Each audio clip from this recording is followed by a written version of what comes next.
Islam is a principle. Islam is a comprehensive system. Islam is a law. You may call it a religion.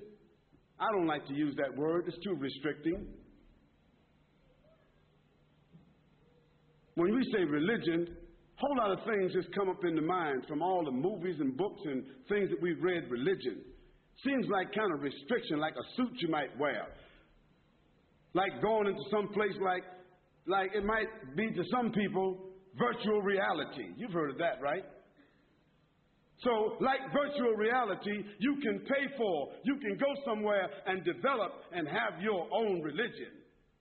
But Islam is not like that. No, it's not like that.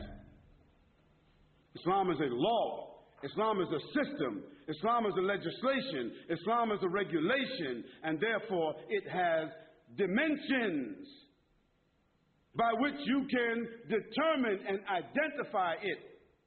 Now, a Muslim is an individual who makes the profession that they belong to or they are attached to that system. Do you judge a system by the people who say that they are a part of it? No, you don't. And that's why they have what they call disclosures. So that if somebody works for my company and they do something wrong, my company will not be liable. Is that correct?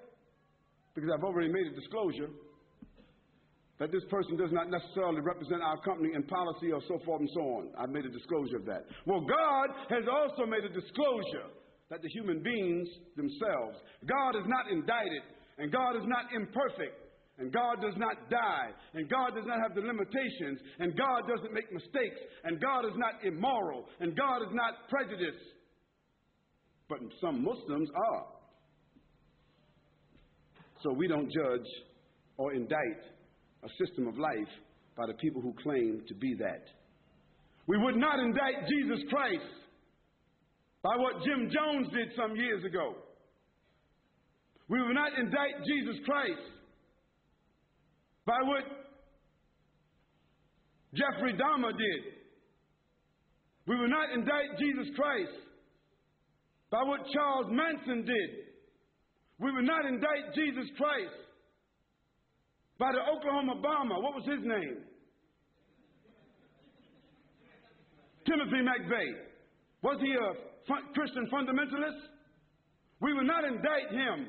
We will not call any of those people Christian fanatics, Christian terrorists. We will not say that the IRA in Ireland, that they are Christian fanatics. We don't say that. So how do we say Muslim fanatics, Islamic fundamentalists, Islamic terrorists? How do we indict a global faith of more than 1,500 years with a legislation, with principles, with dignity, with a record? How do we indict that entire faith and all the people who's with that faith and put them in some kind of classification and put on them an oxymoron? You know what that is, don't you? An oxymoron is a word that means just the opposite of what you put next to it. Islamic terrorist, Islamic fanatic. Those are oxymorons. A person cannot be Islamic by definition if they are fanatic. They cannot be. Because Islam is a system of peace, a system of submission and surrender to God, a system of dignity. Now, if somebody who's a Muslim doesn't act that way, if a Muslim acts as a criminal way, what are they? They're a Muslim criminal. Is that correct? If a Christian doesn't act the way Jesus Christ spoke, how he lived, and his message, if a Christian commits a crime, what are they?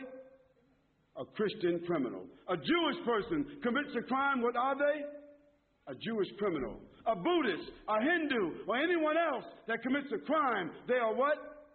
Criminals. But you don't indict the faith because of the criminal, do you? If that were the case, America, Great Britain, France, Germany, all the so-called advanced nations, they got more criminals wearing suits than all the criminals that are in jail. They would all be criminal governments.